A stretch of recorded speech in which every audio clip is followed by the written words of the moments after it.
তো সন্তানের প্রতি পিতা মাতার হক। পিতা মাতা একজন সন্তানের জন্য অনেক পরিশ্রম করে, অনেক কষ্ট করে। যখন একজন সন্তান মায়ের গর্ভে আসে, মায়ের গর্ভে আসার পর থেকে নিয়ে একজন মা সন্তানের জন্য অনেক পরিশ্রম করে, অনেক কষ্ট করে। যখন সন্তান ভূমিষ্ঠ হয়, ভূমিষ্ঠ হওয়ার পর থেকে নিয়ে ওই মা, ওই পিতা সন্তানের জন্য অনেক পরিশ্রম করে। সন্তান যদি অসুস্থ হয়ে যায়, মা পেরেশান হয়ে যায়। সন্তান যদি অসুস্থ হয়ে যায়, পিতা পেরেশানই হয়ে যায়। যদি কোনো সমস্যা হয়, দেখা গিয়েছে মা অনেক অস্থির হয়ে যায়। সাধারণভাবে একজন ছেলে বা একজন সন্তান যদি আগুনে ঝাঁপ দেয় বা পুকুরে ঝাঁপ দেয়, তখন মা চেষ্টা করে উনিও আগুনে ঝাঁপ দেওয়ার জন্য এবং পুকুরে ঝাঁপ দেওয়ার জন্য চেষ্টা করে। ওই সন্তানকে বাঁচাবার জন্য অনেক চেষ্টা করে। সন্তানের যখন অসুস্থ হয়, জ্বর হয়, তখন মা রাতকে রাত ঘুমায় না, কারণ সন্তানের প্রতি খুব খেয়াল রাখে, সন্তানের যেন কোনো সমস্যা না হয়। এটা হলো দুনিয়ার হাইসিয়ত। দুনিয়ার হাইসিয়তে তার মা, তার বাপ অনেক কষ্ট করে। পিতা সকালবেলা বের হয়ে যায়, সন্ধ্যা আসে ঘরে, পরিশ্রম করে সন্তানের জন্য, আর মা অনেক কষ্ট করে। এটা হলো দুনিয়ার নিজাম। আর আখিরাতের নিজাম, একজন সন্তানকে জাহান্নামের আগুন থেকে রক্ষা করতে হবে ওই মা, ওই বাপ। আল্লাহ পাক রব্বুল আলামিন, আল্লাহ তাআলার কোরআন আল্লাহ বলেন, ইয়া আইয়ুহাল্লাযীনা আমানু কু আনফুসাকুম ওয়া আহলিকুম নারা। আল্লাহ বলে, ওই ইমানদারগণ, তোমরা নিজেরা বাঁচো, তোমাদের পরিবার, পরিজন, আহাল, প্রতিবেশী সবাইকে জাহান্নামের আগুন থেকে বাঁচাও। আল্লাহ পাক রব্বুল আলামিন বলেন, হে ঈমানদারগণ, তোমরা নিজেরাও বাঁচো, তোমাদের সন্তান আদি, তোমাদের পরিবার পরিজনকে জাহান্নামের আগুন থেকে বাঁচাও। তাহলে জাহান্নামের আগুন থেকে বাঁচাবার জন্য মা এবং বাপ সন্তানের পিছনে মেহনত করতে হবে। যেরকম একজন সন্তানকে মানুষ করতে হলে দুনিয়ার হাইসিয়তে টাকাওয়ালা বানায়, দুনিয়ার হাইসিয়তে ব্যবসা বাণিজ্য ধরায় দেয়, এটা পিতা মাতা কষ্ট করে। আর আখিরাতের হাইসিয়ত যেটা, সেটা হলো জাহান্নামের আগুন থেকে ওই মা, ওই বাপ, ওই সন্তানকে জাহান্নামের আগুন থেকে বাঁচাইতে হবে। জাহান্নামের আগুন থেকে কিভাবে বাঁচাবে? সন্তানকে যে পরিমাণ বুঝ দেওয়া দরকার, যে পরিমাণ বুঝাবার দরকার, একজন মা, একজন বাপ ওই সন্তানকে ওই পরিমাণ বুঝাবে। এখন বর্তমানে সন্তান যদি বেলাইনে চলে যায়, সন্তান যদি ইয়াবা খায়, সন্তান যদি গাঁজা খায়, সন্তান যদি মদ পান করে, যখন সমাজের লোক পিতা মাতাকে যখন জিজ্ঞাসা করে, তোমার সন্তান এই লাইনে কেন গিয়েছে, তুমি কি তোমার সন্তানকে বুঝাও নাই? আমাদের মা, আমাদের বাপ বলে, আমি আমার সন্তানকে অনেক বুঝাইছি, আমার দ্বারা আর সম্ভব নয় বুঝাইবার। কারণ তারা একটা দলিল পেশ করে যে নবীরাও তো নবীদের সন্তানকে বুঝাইতে পারে নাই। হযরত নূহ আলাইহিস সালাতু ওয়াস সালাম উনি উনার সন্তানকে হেদায়েতের মুখে করতে পারে নাই, নবীরা নবীদের সন্তানদেরকে পারে নাই, আমরা কিভাবে পারব?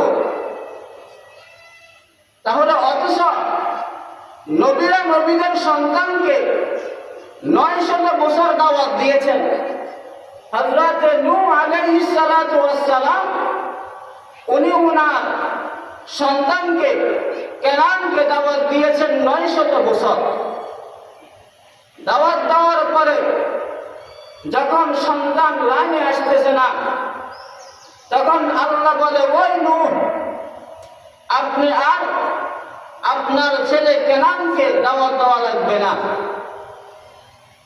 তখন থেকে হযরত নূহ আলাইহিস সালাতু ওয়াস সালাম উনি ওনার সন্তানকে দাওয়াত দেওয়া বন্ধ করে দিয়েছেন।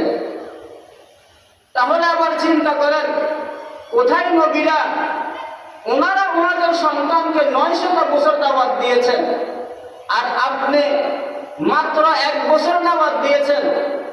আপনি দাওয়াত দেওয়ার কারণে আপনার দাওয়াত দিতে রাজি না, আদেশ করতে আর রাজি না। হযরত ইসমাঈল আলাইহিস সালাতু ওয়াস সালাম উনি ওনার পরিবারকে নামাজের আদেশ দিতেন এবং যাকাত দেওয়ার জন্য বলতেন।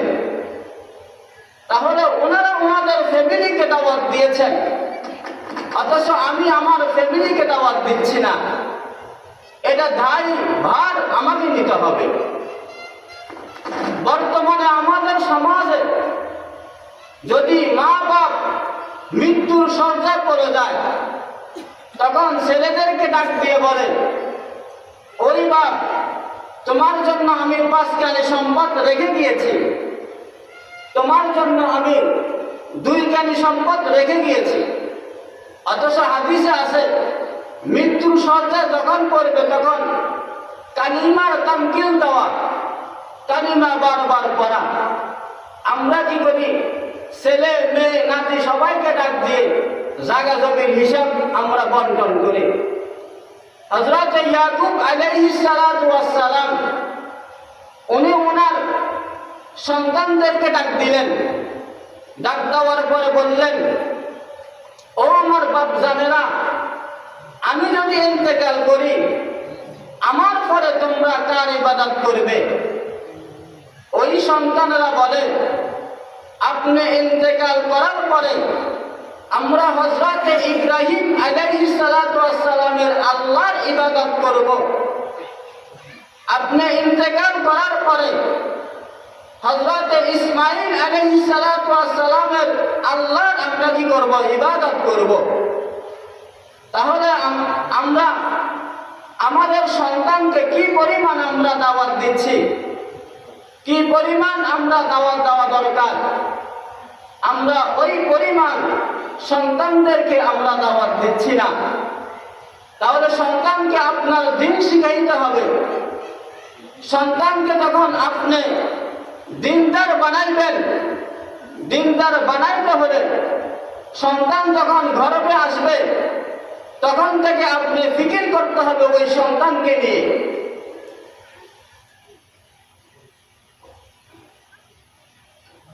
ওই সন্তানকে নিয়ে আপনি ফিকির করতে হবে। যখন আপনার সন্তানটা ঘরে আসবে, তখন একজন মা কি করবে? সন্তান যখন ঘরে আসবে, ওই মা কোরআন তেলাওয়াত করবে, ওই মা নামাজ পড়বে। ওই মা যখন কোরআন তেলাওয়াত করবে, তখন ওই সন্তান শুনবে। 1 নম্বর কাজ। 2 নম্বর কাজ হলো, সন্তান যখন ভূমিষ্ঠ হবে, সন্তানের ডান কানে আযান, বাম কানে ইকামত দিতে হবে। আমরা যখন সন্তানের ডান কানে আযান দিব, বাম কানে ইকামত দিব, চাই সে ছেলে হোক মেয়ে হোক, আমরা ডান কানে আযান, বাম কানে ইকামত। এলাকার মধ্যে একটা ভুল, সেটা হলো ছেলে হলে আমরা আযান দিই, মেয়ে হলে আমরা আযান দিই না।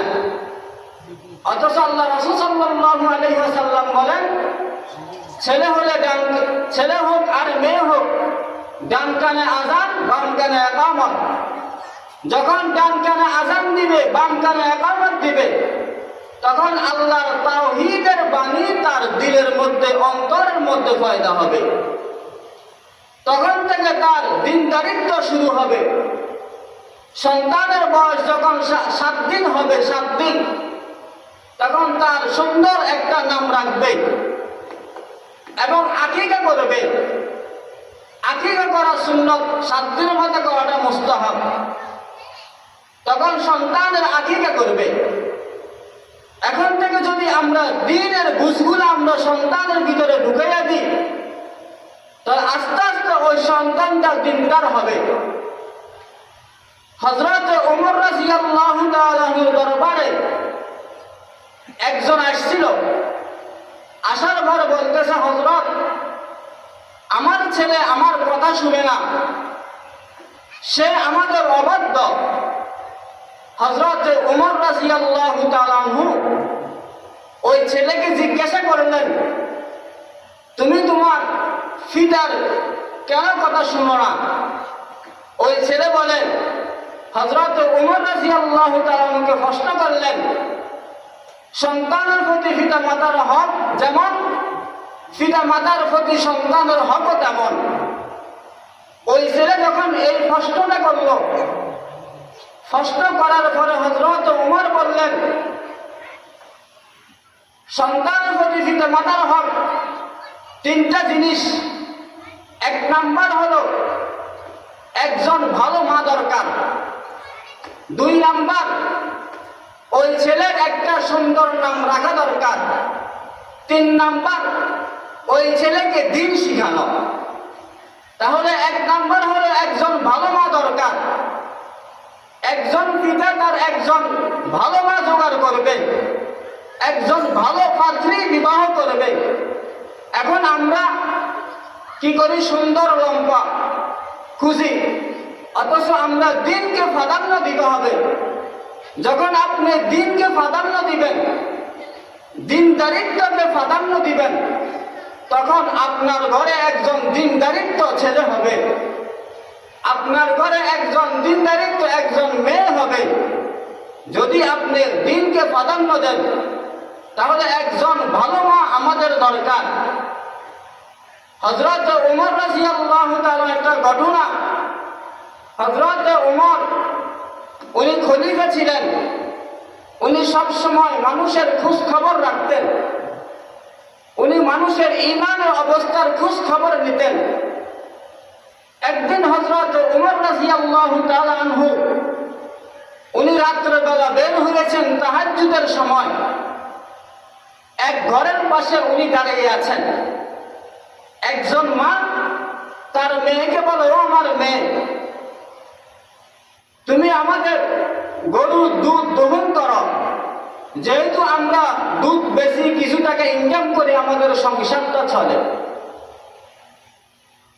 ওই মেয়ে বলতেছে, ঠিক আছে আম্মা, আমি গরুর দুধ দহন করব। মা বলে মেয়েকে, দুধ যে পরিমাণ খাবে ওই পরিমাণ তুমি পানিতে মিক্সার করবা, তাহলে দুধের মধ্যে বরকত হবে, কিছু টাকা ইনকাম হবে। দুধ যদি 1 কেজি হয়, পানি 1 কেজি দিবা, তাহলে দুধের পরিমাণ হবে 2 কেজি। দুধের কেজি 120 টাকা হলে 2 কেজির দাম 240 টাকা। তাহলে আমাদের বরকত হয়ে গিয়েছে। 1 কেজি দুধ 120 টাকা, পানি মিক্সার করলে টোটাল হিসেব হয় 240 টাকা। তাহলে আমাদের বরকত শুরু। ওই মা মেয়েকে বলো, আমার মা। ওমর রাদিয়াল্লাহু তাআলা যদি শুনে তাহলে অবস্থা খারাপ হয়ে যাবে। মা বলে, আরে বেটি, ওমর এত রাত কোত্থেকে আসবে? এত রাত তো ওমর আসবে না। তখন বলে, হযরত ওমর আদেশ দিয়েছেন, কেউ যদি দুধের সাথে পানি মিক্সার করে তাহলে শাস্তি হবে। মা বলে, মেয়ে, ওমর আসলে না শাস্তি হবে? ও মেয়ে বলে, মা, ওমর রাদিয়াল্লাহু তাআলা নাই, কিন্তু ওনার আল্লাহ দেখতেছেন, আল্লাহ আমাদেরকে শাস্তি দিবেন। হযরতে ওমর রাদিয়াল্লাহু তাআলা আনহু এই কথা শোনার পরে চলে গেলেন বাড়িতে। যাওয়ার পরে পরের দিন আসিয়া ও মেয়েকে বিবাহের প্রস্তাব দিলেন। মেয়েকে যখন বিবাহের প্রস্তাব দেওয়ার পরে যা হোক বিবাহ শাদী হয়ে গেল। হওয়ার পরে তাদের গর্ভে একটা সন্তান আসলো। ওই সন্তানের নাম হলো ওমর ইবনে আব্দুল আজিজ রাহমাতুল্লাহ আলাইহি, যিনাকে বলা হয়তো দ্বিতীয় ওমর, যাকে বলা হয়তো দ্বিতীয় ওমর। এবার চিন্তা করেন, মা বলো তো সন্তান বলো, গাছ বলো তো ফল বলো। মা যদি দিনদার হয় সন্তান দিনদার হবে, মা যদি নামাজি হয় সন্তান নামাজি হবে, মা যদি ফরদাওয়ালা হয় সন্তান ফরদাওয়ালা হবে। এখন বর্তমানে আমরা যে বিষয়টা নালিশ দিই, আমাদের সন্তান আমাদের অবাধ্য হয়ে গিয়েছে, তাহলে আগে কাজটা ঠিক করতে হবে আমার থেকে। আমি যদি ভালো হই আমার সন্তানটা ভালো হবে। এখন আমি যদি পিতা সিগারেট খাই, বলেন তো আমার সন্তান সিগারেটটা খাবে না? সেই শিখবে আমার থেকে।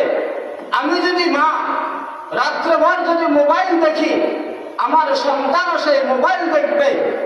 আমি যদি পর পুরুষের সাথে যদি রাত্রে কথা বলি, আমার ছেলে মেয়েও পর পুরুষের সাথে রাত্রে কথা বলবে। তাহলে মা ভালো তো সন্তান ভালো, ঘাস ভালো তো ফল ভালো।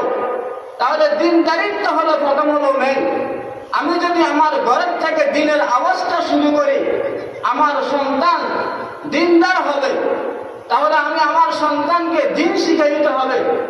আমার সন্তান যখন 5 বছর বা 6 বছর বয়স হবে, আমি আমার সন্তানকে দিন শিখাইতে হবে। আমি আমার সন্তানকে দিনের বুঝ দিতে হবে। বর্তমানে আমরা আমাদের সন্তানেরা ডাক্তার হবে, আমাদের সমস্যা নাই। ইঞ্জিনিয়ার হবে, তাও সমস্যা নাই। সেই বড় এমপি হবে, তাও সমস্যা নাই। কিন্তু সমস্যা হলো এক জায়গায়, সেটা হলো আমি যদি আমার ওই সন্তানকে যদি দিন শিখাই, সন্তানকে যদি আমি কোরআন শিখাই, সন্তানকে যদি আমি নামাজ শিখাই, তাহলে আমার সন্তানটা দিনদার হবে, আমার সন্তানটা ডাক্তার হবে।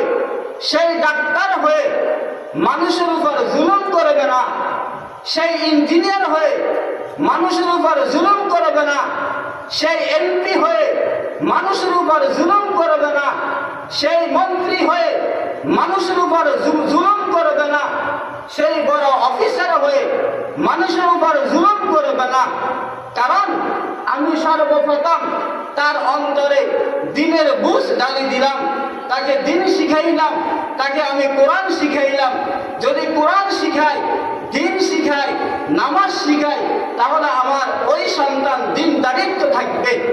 ওই সন্তানটা মায়ের গলার হার চুরি করে সেই মদ খাবে না।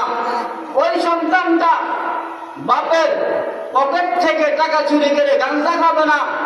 ওই সন্তানটা ঘরের থেকে টাকা চুরি করে বিড়ি খাবে না।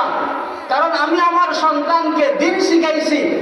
এখন আমি যদি আমার সন্তানকে দিন না শিখাই, তাহলে আমার সন্তান আমার গলার মধ্যে চুরি করবে, আমার সন্তান আমাকে আঘাত করবে, আমার সন্তান রাতের 12টা বাজে আসবে মদ খেয়ে, আমার সন্তান রাতের 1টা বাজবে, 1টা বাজবে সেই মদ খেয়ে গাঁজা খেয়ে সে ঘরে আসবে।